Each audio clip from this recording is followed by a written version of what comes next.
दोस्तों fibre 101 series में अब तक की तमाम वीडियोस में आपको मैंने वेरी बेसिक से लेके एडवांस लेवल तक आपको मैंने फाइवर के तमाम प्रैक्टिसेस को प्रैक्टिकली हर वीडियो में आपको मैंने बताया है। आज के इस वीडियो में आपको 5 ऐसे टिप्स देने वाला हूं जो कि हो सकता है कि पहले 4 टिप्स हर कोई शेयर करता होगा, लेकिन 5th जो टिप होगी वो बहुत कम लोग शेयर करते होंगे। तो आप लोगों ने पूरी वीडियो को मिस नहीं करना, आपने एक एक पॉइंट के ऊपर गौर करना है। इन पॉइंट्स को आपने अपनी प्रोफाइल के ऊपर इंप्लीमेंट करने की कोशिश करनी है। अस्सलाम वालेकुम व्यूअर्स, मैं हूं सलीम रजा हैकल। आप तमाम व्यूअर्स को डिजिटल हैकल यूट्यूब चैनल के ऊपर वेलकम करता हूं। सबसे पहला पॉइंट, तेजी से आगे बढ़ेंगे, कोई लंबी वीडियो नहीं है। सबसे पहला पॉइंट क्या है कि आप लोगों ने जब कीवर्ड रिसर्च करना है तो हम लोग एक चीज को इग्नोर करते हैं कि लो कंपटीशन और हाई इन डिमांड गिग्स को हम लोग फाइंड कर रहे होते हैं, कीवर्ड्स को फाइंड आउट कर रहे होते हैं। लेकिन मसला कहां पर होता है कि हम लोग जो फाइवर के गिग्स को जब एनालाइज कर रहे होते हैं तो वहां पर हम लोग ये नहीं देखते कि आया उन गिग्स के ऊपर जो रिव्यूज दिए हैं, क्या वो रिव्यूज उन्हीं गिग डिस्क्रिप्शन के हवाले से मैच करती हैं या नहीं करती। मिसाल के तौर पर मैं आपको थोड़ा समझा देता हूं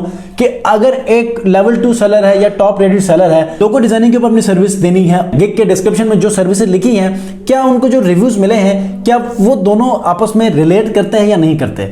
इससे आपको उस कीवर्ड के पोटेंशियल के हवाले से पता चलेगा, डिमांड के हवाले से पता चलेगा। अगर लोगो डिजाइनिंग के ऊपर वो कीवर्ड वो गिग अगर रैंक कर रही है तो आया उसने क्या लोगो डिजाइनिंग के ऊपर ही काम लिया है या किसी और ग्राफिक डिजाइनिंग की किसी और जो कैटेगरी में जाकर कोई और काम लिया है। तो आप लोगों ने इस बात को भी नोट करना है ताकि आप लोग टारगेट ऑडियंस को फाइंड आउट कर सकें और उनसे ऑर्डर्स विन कर सकें।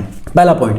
दूसरा पॉइंट क्या है कि जब आप कीवर्ड रिसर्च करते हैं तो आप एक अच्छा कैची टाइटल लिखते हैं। टाइटल के अंदर आप अपना कीवर्ड रखते हैं जो कि प्राइमरी है, ठीक है। उसके बाद टाइटल को रखने के बाद आप क्या करते हैं, कैटेगरी को ज्यादा से ज्यादा वैल्यू नहीं देते। कैटेगरी याद रखिएगा, फाइवर की नई प्रैक्टिसेस के मुताबिक अब लोग पहले ऑनलाइन का फिल्टर ऑन करके देखते थे, जो ऑनलाइन है उनसे हम बात करेंगे, लेकिन अब उसके साथ दूसरी प्रैक्टिस क्या करते हैं बायर्स कि वो कैटेगरी में जाकर भी देखते हैं कि यार किस कैटेगरी में मेरी जो सर्विस है वो फॉल करी, ताकि उस कैटेगरी में स्पेसिफिक लोगों को, उसके एक्सपर्ट्स को ही मैं फाइंड आउट कर सकूं। तो मिसाल के तौर पर लोगो डिजाइन है, ब्रोशर डिजाइन है, फ्लायर डिजाइन है, डिफरेंट ऐसे एनिमेटर्स हैं, डिफरेंट ऐसे डोमेन्स के अंदर सब डोमेन्स हैं कि जिनको आप वो क्या कर सकते हैं, उन्हीं के एक्सपर्ट को ही हम वो फाइंड कर सकें। तो ऐसे में अगर आपकी कैटेगरी अच्छी होगी तो बाकी दूसरी कैटेगरी के अंदर जहां पर आप लोग 5वें 6ठे पेज पे ऊपर आप रैंक कर रहे होंगे, अगर आपकी कैटेगरी अच्छी होगी और बायर ने आपकी कैटेगरी को सिलेक्ट करके आपको फाइंड आउट किया है तो आप पहले पेज के ऊपर हर सूरत में रैंक कर रहे होंगे। तो आप लोगों ने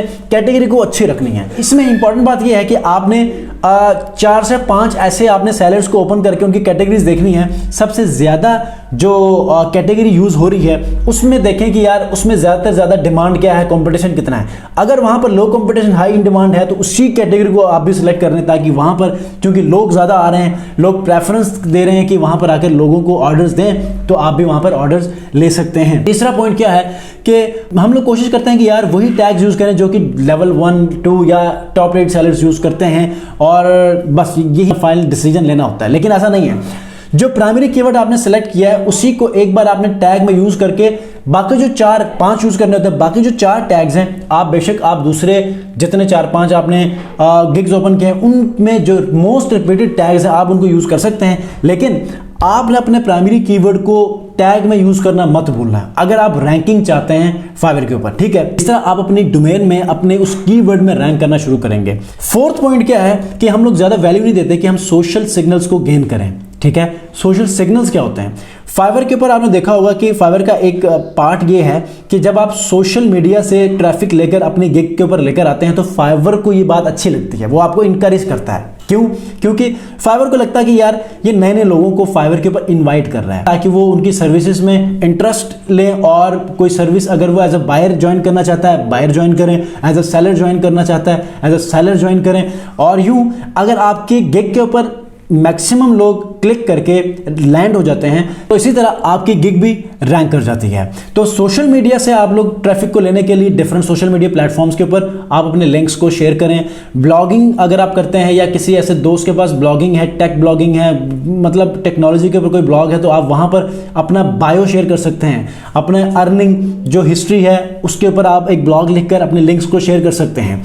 और पीआर ब्लॉगिंग जो होती है, पीआर जो प्रेस रिलीज होता है, उसमें भी आप अपने पार्टिसिपेट कर सकते हैं। डिफरेंट बड़े बड़े जो न्यूज़ एजेंसीज हैं आप उनमें भी अपने ब्लॉग्स को आप पब्लिश करवा कर वहाँ पर भी लिंक इंसर्ट करवा सकते हैं। बेशक वो पेड है, लेकिन आप उनकी मदद से भी अपने गिग के ऊपर मैक्सिमम रीच ले सकते हैं और यूँ आपकी गिग रैंक हो सकती है।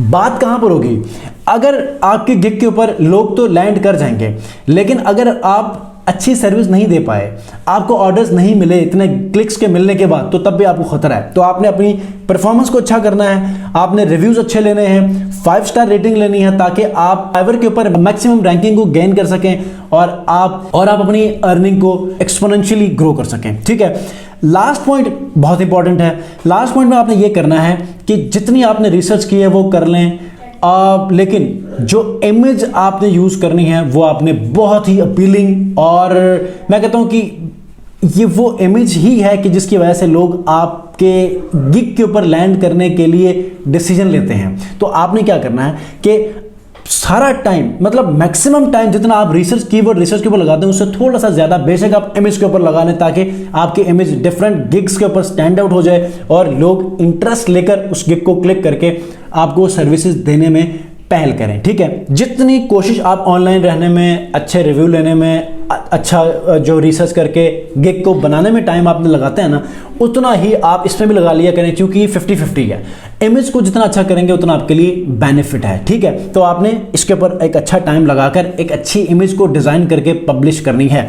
अगर आप इमेज को पब्लिश नहीं कर सकते तो एक वीडियो बना लें अपनी सर्विसेज को बताते हुए, या उस गिग को डिस्क्राइब करते हुए एक वीडियो, शॉर्ट वीडियो बना लें और उसको पब्लिश करेंगे तो 40% आपकी जो कन्वर्जन रेट है वो बढ़ सकते हैं। ठीक है, ऑर्डर लेने का जो एक रेशियो है या एवरेज है वो 40% तक इंक्रीज हो सकता है अगर आप वीडियो ऐड करते हैं।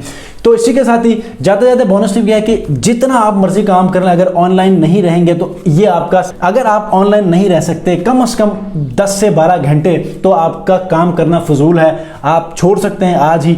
अगर आप ऑनलाइन रहने में आप आमादा हैं, आप चाहते हैं कि फ्रीलांसिंग प्लेटफॉर्म्स के ऊपर सेम ऑर्डर्स को गेन करके आप एक अच्छा रेवेन्यू जनरेट करें, तो आपने ऑनलाइन रहना है और ऑनलाइन रहने में ही आपकी कामयाबी है। अगर आप ऑनलाइन रहेंगे तो आप अपने प्लान्स को अचीव कर सकेंगे, गोल्स को अचीव कर सकेंगे। जब ऑनलाइन रहेंगे तो आप अपने आप को, वो जो एक जहन में एक दुनिया सजाते हैं कि यार मैं ऑनलाइन अर्निंग करके ये करूँगा, फलां करूँगा, ये गाड़ी लूँगा, ये ज़मीनें लूँगा, ये घर बनाऊँगा, अपनी लाइफस्टाइल को इस तरह चेंज करूँगा, तो ये सारे गोल्स को आप तब फुलफिल कर सकते हैं जब आप ऑनलाइन रहेंगे और ऑर्डर्स जब आए तो क्वालिटी डिलीवरी देंगे। तो इसी के साथ उम्मीद करता हूं कि इस जर्नी को आप बहुत अच्छे वे में आगे बढ़ाएंगे, इन प्रैक्टिसेस को आप लोग फॉलो करेंगे ताकि आप अपने इस जर्नी को बेहतर अंदाज में आगे बढ़ा सकें। अगर आप लोगों ने अब तक चैनल को सब्सक्राइब नहीं किया, सब्सक्राइब करके बेल आइकन को प्रेस कीजिएगा। नेक्स्ट वीडियो में एक ऐसे ही इंटरेस्टिंग वीडियो के साथ मिलते हैं। अपना बहुत ख्याल रखिए। अल्लाह हाफिज़।